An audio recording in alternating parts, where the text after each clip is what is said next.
ว่าพี่นาคิดตัวบอกอ่ะนี่ว่าเอ็มเช่นไงโอ้ยเอ็มพีดีเอ็ดดี้กัน เอ็มดีเข้าใหม่เด็ก โอ้ย เราบริสุทธิ์ใจกันนะขอแต่เอ็มดีหมด ดีเลยนะ เนี่ยพอตัวใช่ ถ้าเสียบดีเลยต้องมีประโยชน์ เนี่ย มันถูกข่าว เอาเป็นโซ่สติสติเป็นอย่างสติ เป็นโซ่เป็นสายเพลงลาวเลยเพลงหลังเป็นโซ่กันลง แสดงว่าอะไร เอาไม่มาคนละเพศขอหาเพศก็เริ่มวันนี้ลำโพงได้ป่ะนี่หาเพศคือว่าเพื่อเขากินเขากินยังก็ได้แล้วประมาณหาเพศนะอะไรประมาณนี้ครับแล้วก็จังวันนี้ก็จังค่อยวันลำโพงก็เริ่มคนเข้ามาแล้วเริ่มยิงเข้ามาแล้วเริ่มตึมมือตึมเข้ามาแล้วตึม เพลงส่งไปเพลงแต่ว่าระบบสื่อสารตัวตัวเอง ทราบเพราะว่ามาได้ไง เดี๋ยวแต่ที่รู้แต่บ่ให้ล่ำบ่ให้เต้นแล้วนะเพราะตลอดย่างเก็บไว้จนยังกินร้ายอันอยู่เลย ใช่เพลงเราเพลงวันช้างได้ใช่โบราณตัวนั้นมันจะเป็นช่วงซ้อม มาติดแต่ว่าพ่อ ชาวเซนทานี่ มันเป็นระบบหมดเลยถ้าเป็นระบบมันจะไปช่วงซ้อม เป็นระบบสไตล์ครับวันช้างได้ใช่ เพลงจะร้องไหนบ้างค่อยร้องขึ้นลงใส่หัว จะแสดง ไหนว่าจะสอบมาแล้วแต่ว่าเขาเป็นคนสอบไงนะ ทราบสติน้ำจมทักดี เบี้ยงใส่ ข้าวทุกข้าวยา เบี้ยง แล้วว่าจะบอกใครแต่ว่าเสือ เบี้ยงเอาน้ำล้างเพราะว่าหายมันขึ้นปุ๊บแต่ว่าหาใส่มันหาสินะมันหาไหนเบี้ยงน้ำล้างสติก่อนนู่นนะสติกับพี่เราสักซุกหรือว่าเบิ้งมียิ่งเขามากแต่จังเบิ้งเขาไปวันนั้นก็จะคอยแซมไปแต่ตอนที่ถ่ายปิดหรือยังหอวันนี้จะค่อยวันนี้โคศกคือคนละก่อนแล้วเพราะว่าส่วนที่การครับเพราะฉะนั้นโคศกมันเข้ามากพอโคศกมากเข้าบุญเปลี่ยนทั้งหมดเลยพวกนั้นเป็นช่วงที่ว่าช่วงแบบเตอร์ยันเดียวช่วงคนเดียวเอาโคศกมาขันมาเนาะนั่งเซลนั่งเซลบอกว่าลดตามใจเจ้านะบริษัททรัสโกลาวของที่มันก็บอกไปนะ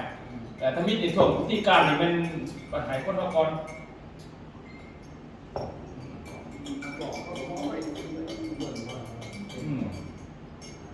เขาก็บอกว่าคือบอกเขาโปรจักข่าวโลกมาถึงพี่จี้แล้วบอกแล้วคือข่าว แม่ ก็รอไว้เลยแล้วก็อะไรมากคณะคณะยังแบบซีโอโอ้ตัวเขาผ่านหนาวธรรมดา โอ้ปานนั้น สองเพลงอายุสองเพลงอายุ เราว่าเขาแบบสิ บริษัทกระโปรงที่ แค่ใหญ่เมื่อไรใหญ่เมื่อถึง10งาน เช่นเราเป็นม้วนไปดิตอนนั้นตอนที่แล้วงานไปเอาซื้อกัน ยานสระเนาะเราบอกเขาว่าเราก็อยู่ในวงการอยู่ เราก็ม้วนเลยแต่ที่ว่าเราม้วนนะว่าสเตตัสโสดตัวสเตตัสโสด เยอะ แต่จะเหมือน ไปใส่ จานมาก เมื่อหนึ่งมาท่านเดี๋ยวตกลงราคา อันนี้ขั้นจากประมาณสักนึงที่อยู่ที่นอนกินนะห้องแรกมัน โอ้ยรักษา ก็ได้หน่อย รักษาเหมือนกัน ก็จัดการ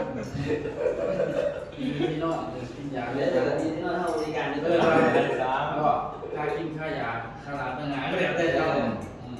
ราคารถที่ไปดับยานดับอยู่หนาดาน เอาไปทำเองเอาลูกตูดำไปทำผู้เจ้าแล้วไปทำแล้วสู้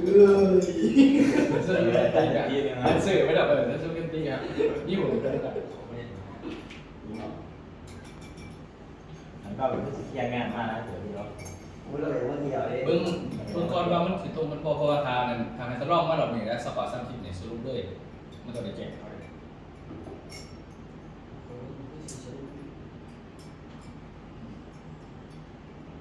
พอคิดไล่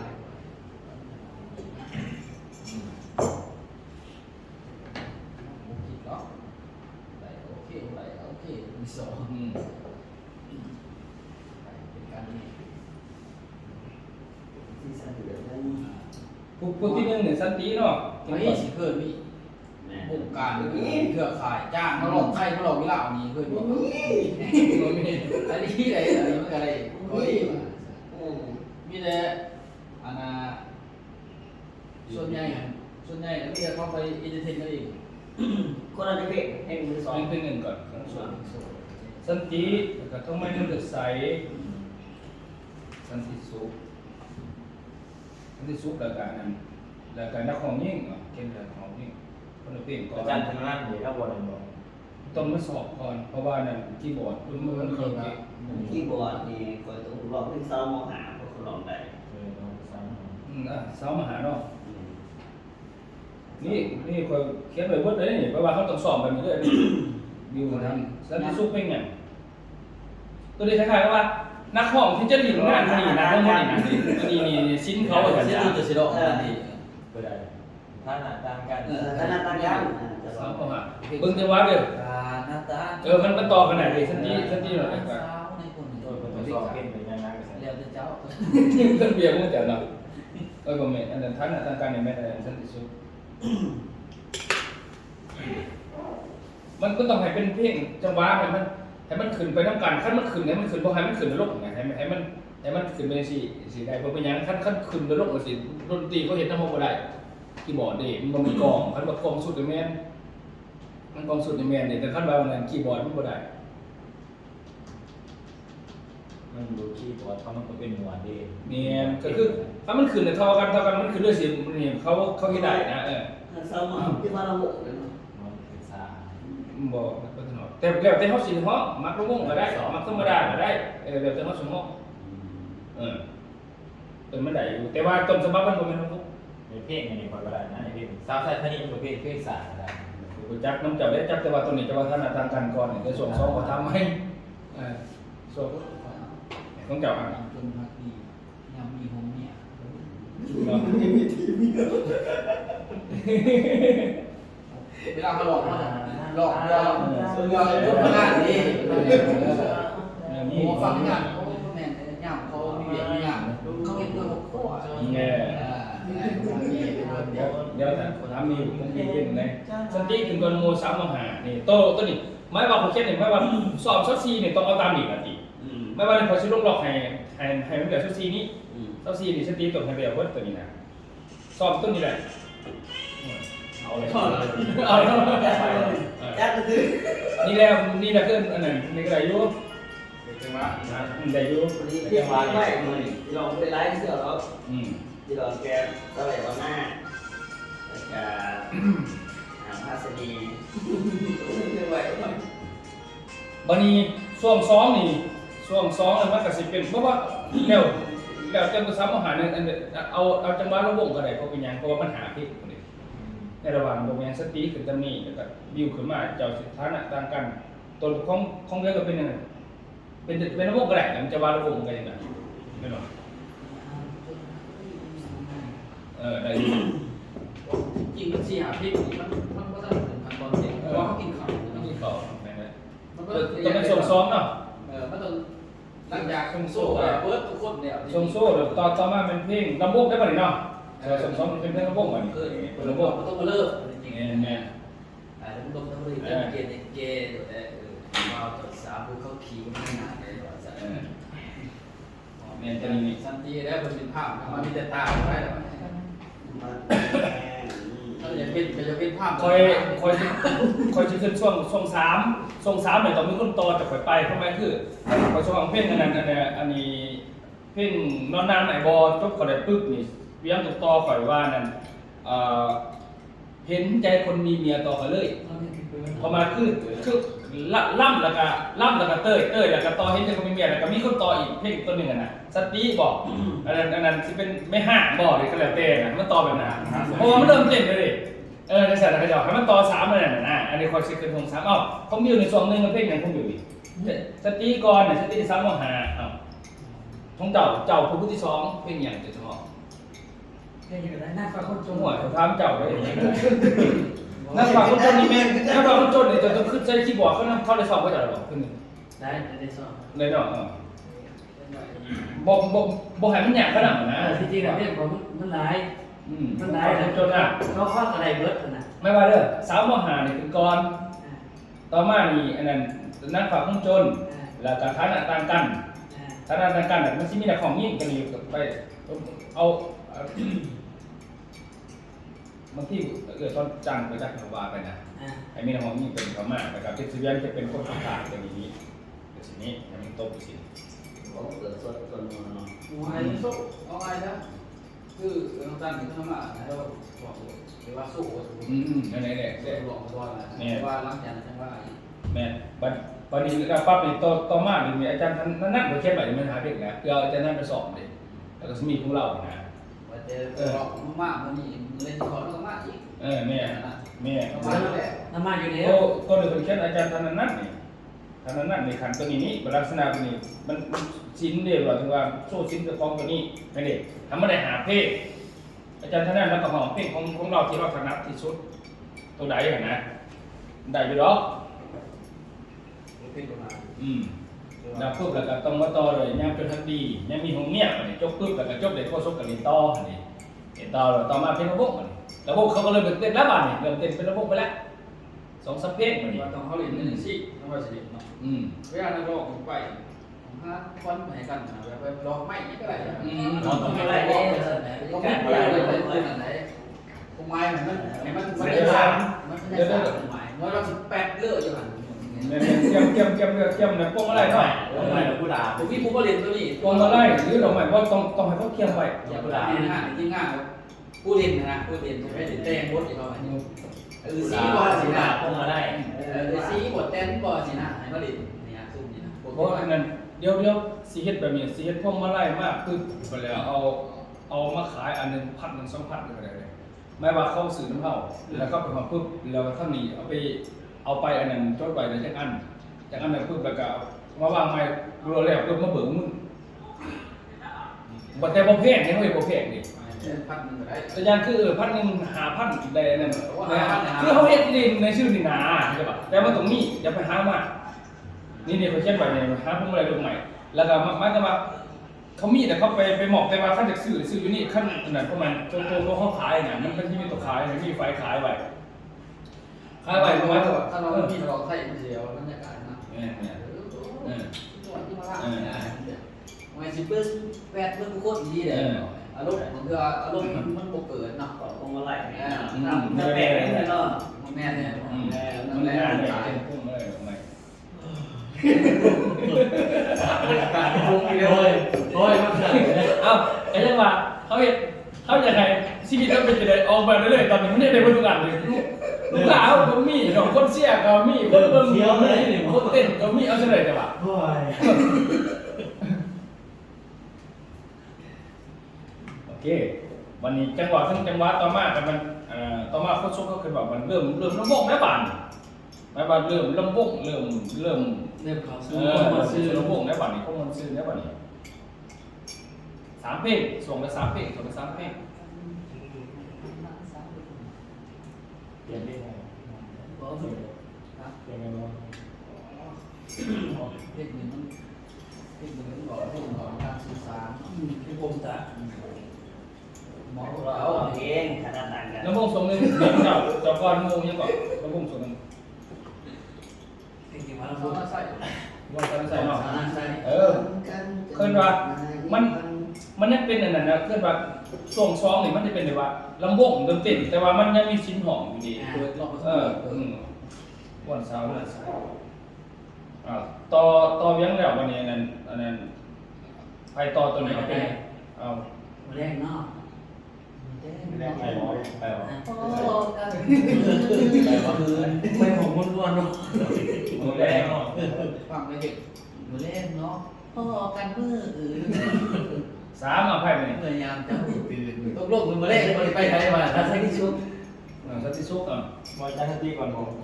เราแก้เอาสติก่อนลำบกเป็นสติ แล้วแม่มันดีเท่งมันจะเล็กถึงสวยมาให้เท่งมันจะดีค่อยน้องขึ้นลงใช่ เพราะว่าสิเกตบอลลำบกเนี่ยเราลำบก2เนี่ยตอนไม่เอาเสลยมาหน้า สมัยนั้น ที่ซะเสลยมาหน้ามันเริ่มขึ้นเลยเพราะว่า2-3มันจะเป็นข่อยเลยมัน2-3มันจะเป็นข่อยตัวนี้แล้วก็เวียงแล้วก็สตินะทำไม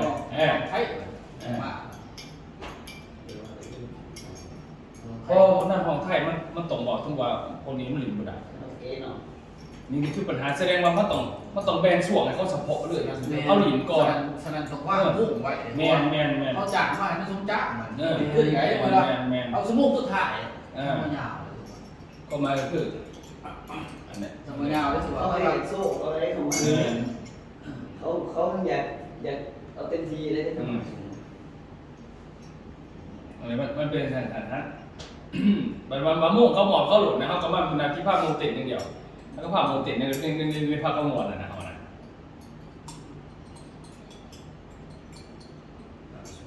มุ่ง3 วัน ทำคนน้ำเตยผมลง 3 เนื่องเนี่ยในนอนหน้าทำไมบอก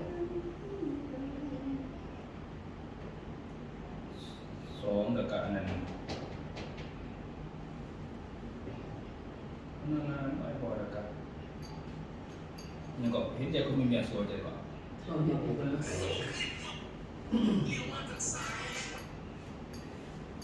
ลักษณะว่าดนตรีไปปุ๊บจบปุ๊บแล้วมันขึ้นเพลงไปเลยเด็กตอนนี้ว่าบริขันรับนะครับแล้วก็นี่5 มีทางมาห้าสิบนี่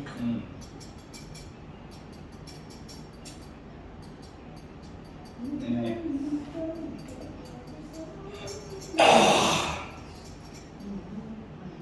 มีเนาะเส้น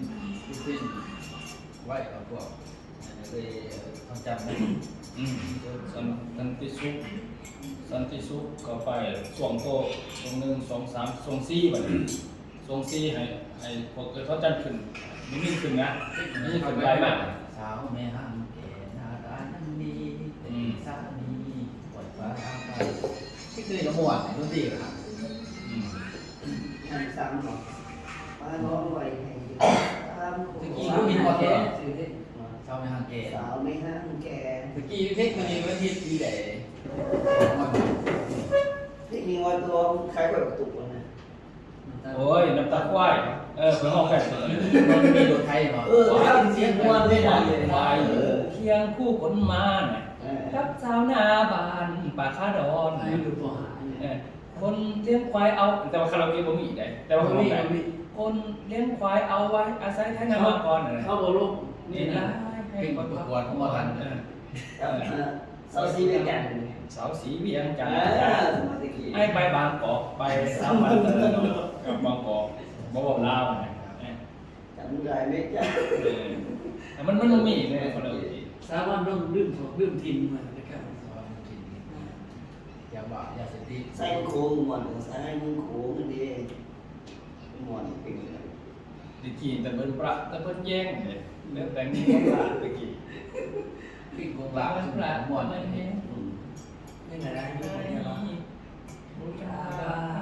ที่จริงเนาะที่จริงคณะเอกพวกเนี่ยดึงพวกสิมาเอาคนเป็นเหล่าดึงมาเวลาเมาเวลาดึงเก่าๆเพราะว่าคนมันติดที่ตะคนเขามันต้องดึงคนนั่นแหละไม่รุ่นเขาก็เตรียมตัดหน้ากันมาชอบมาแล้ว ม้วนได้หนึ่ง ได้ไปยังไง อย่าบ้าอย่าบ้าหัวจะรถเตี้ยมขักเนาะ แล้วแต่งแล้วเดี๋ยว เดี๋ยวเรียนที่บ้านมันจะบ้าน ยาเสียบาระบาดอยู่ในสังคม บ่ายโมงครึ่งบ่ทันบ่ ทุกสาอารมณ์ปะปามตั้งแต่นั้นมา งาน ยาเสียกินเสียงของคนมีค่าคนไม่เกิดมาต้องว่าลูกตนเป็นคนดีมีนายคนตายมาหลายมาคนไปที่ไหนที่เป็น การนั้นเฮาก็ลงกันเลยสิเรื่องเบียร์เขาเนาะโดนตอนนั้นจะไปลงพวกเขาบอกเบียร์เขาเป็นเป็นนักก่อนตอนนี้ก็ถือว่าเบียร์เขาเหมือนกันนี่เบียร์ พอปลูกคนรักสิไก่ นิดเข้าไปกัน แต่ว่าโต๊ะมาแล้วนั่งของใครถึงเป็นต่อเลยเนาะ เมียถามว่าคนนี้ว่าเขาได้มากแต่ข่อยก็รู้สึกว่า1มาเขาอาจจะติดงานเขา2มามันอาจจะบอกถึงคนของเฮานำมันยังบอก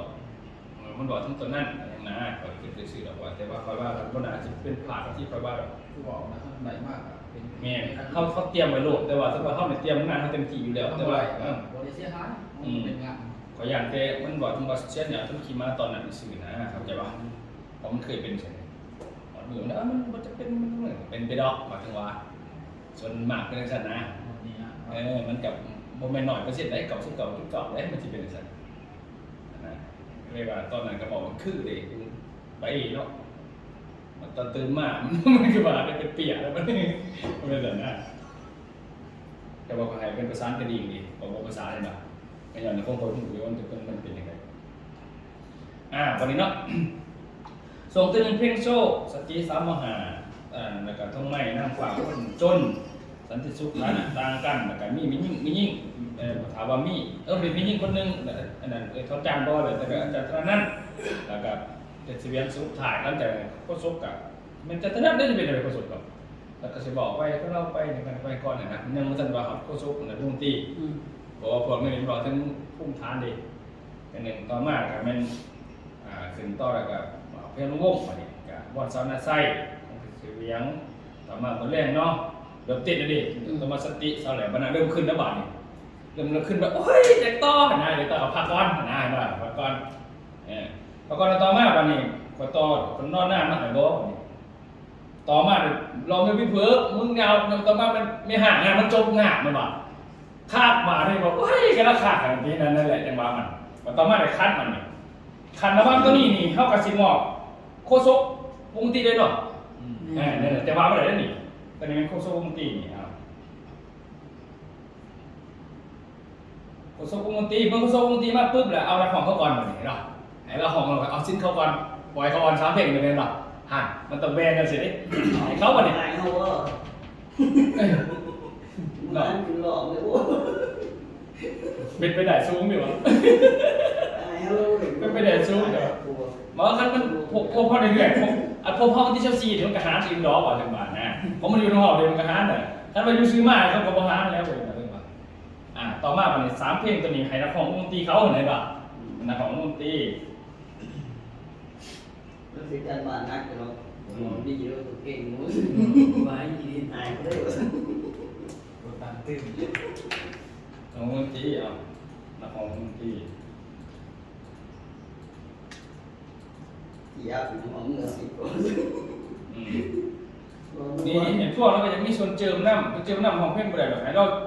เสียซื่อเกินว่าเสียอุบเอาคนเขาในเราแต่ให้เราหลินในส่วนน้ำซึ่งอยู่ในสถานะของนั้นของอาจารย์แต่ว่าเสียเสือพุ่งตีให้นะเขามาก็คือให้จะอุบคนเขามานาเวียนจะอุบคนเขามาแล้วก็ซอยเวลาเขาหอมเขาหลับนะคือเราก็เห็นดีอยู่นะพอได้เป็นตัวหลินนะแต่ว่าสมัยนี้คือแบบว่าสมัยสุนทรภาพเนาะสุนทรภาพเราไม่ใช่ห้องบ่ให้ห้องบ่ให้ไปลิ้นแต่ว่าอุบคนได้นายว่ะก็ดึงคนมาห้องมาติดนะคือมาซอยกันแห่งนึงได้ แต่ว่าอยากสิมายืนรับตรงนี้ได้มันสิพี่มันเจาะลงจังว่าบ่แม่นคือเอาเองมันสิได้ยังไงบอกบ่แม่นว่ามัดแต่คือเอาเองมันสิได้มันต้องได้แล้วก็จังใส่งานมันจะถือราการงานเขามันไม่นางสอนเจ้าได้บอกว่านี่มันมาได้นี่ มาสอบวันที่4ไม่ได้มาสอบ มาสอนกับสิเขาบ่เนี่ยคนเฮาน่ะให้เฮ็ดโลดเลือกตัวนึงเฮ็ดสุดโลดเบิ่งแต่ว่าขอหารนี่คือหามตีอาจารย์ดนตรีเท่านั้นนี่แหละเขาสิบอกก่อนสิสอนผมต้องลงก่อนดิเจ้าบ่มีสิทธิ์ตีอาจารย์ดนตรี สั่งเขา แม่บ่มีสิทธิ์สั่งอีกบ่มีสิทธิ์เปลี่ยนในทางที่ว่าบางไว้ฉะนั้นทางนี้บ่ให้เปลี่ยนนะติเข้ามาแต่ถ้ามีคนเสริมเข้ามาครับเฮาดินต่อเฮาไปต่อนะเข้ามาน่ะคันให้เขาเนาะแต่ว่าเฮาดินต่อเขาอีกน่ะตัวอย่างคือเฮามองไปติอ่ะปุ๊บช่วงที่เฮาบ่ได้ตามส่งมีคนมาดินมาบุญไว้ก็อย่าปล่อยมันบุญไว้แต่เฮาต่อไปเลยสิน่ะนี่มันต้องสั่นเฮาตกเป็นเฮาแต่ว่าบาลานซ์งานไปทำ เบตามนั้นแต่ว่าอาชีพลินมีซอยตัวนั้นก็แล้วแต่ว่ามันเฮาก็ต่อสินะฉะนั้นบ่ให้มันแต่ต่องานเฮานะอาจสิมีห้องไปก็สิมีทั้งห้องจำละห้องก็จำโต๊ะจังซั่น4 บาทนะก็ได้เป็นอย่างก็ตามนั้นแต่ว่าเฮาไปยังต่อของเฮานะเฮาก็ไม่ได้ว่าฟ้าส่งให้เจ้าซื้อนะเป็นหยังเขาเขียนเป็นโลดหอเวลามันเขามีเนื้อของเขาจนเต็มงานจนเกินมือแห่งดีนะแต่เวลาเขาจะแสบออกไปดิเขาไม่มีเขาเป็นไปแล้วเกินมือดิแต่ว่ามือนึงยังบ่พอสำหรับเขาแห้งดีเงยงานนั่นแหละเขากินเองเขามีแต่คนเป็นหมดนี่เวลาเท่าไหร่บทแต่ว่าเขาก็ซับไปเหตุการณ์นั้นเขาจะมันมวนดึงเขาเอานักห้องเขาจบแต่ปากบ้านนี้มันสิบ่มี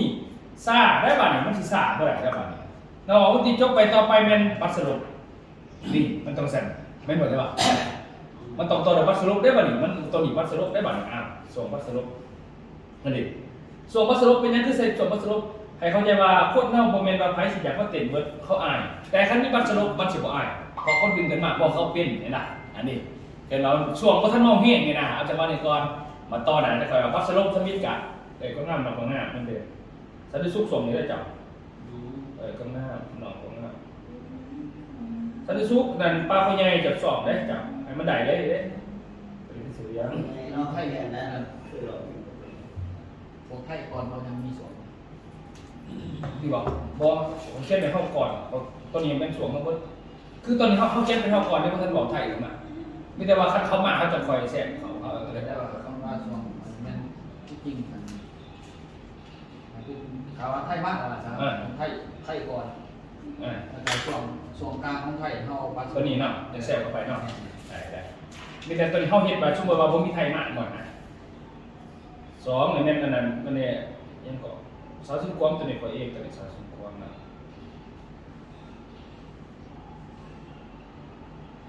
สามพอดอันนั้นปลาข้อยใหญ่เนี่ยสันติสุดนี่นี่ได้จับเขาสุดเลยนี่ได้เลยสามจำไม่ได้ได้แล้วในสองนี่ครับสอง เป็นประมาณหาที่เนาะโอ้นี่ ประมาณสุดสี่ เสียผู้บอกแล้ว6 นาทีเสีย6 นาทีคือหานาที ประมาณ3หลอกส่งละ3ประมาณส่งละ3 นาทีส่งใน สาม 3 ร ร อ อ บบ เสียมันเหมือนเวลาเขาแบบถ่ายยังไม่เปลี่ยน แม่นะ ส่วนแบบมันจะเปลี่ยนบ่อยๆส่วนเอามุม11 โมงนะเขาเลยบ่11 โมง 12อันนี้คือส่วนแบบคือมัน ช่วงแรกนี่นะเราไล่ไป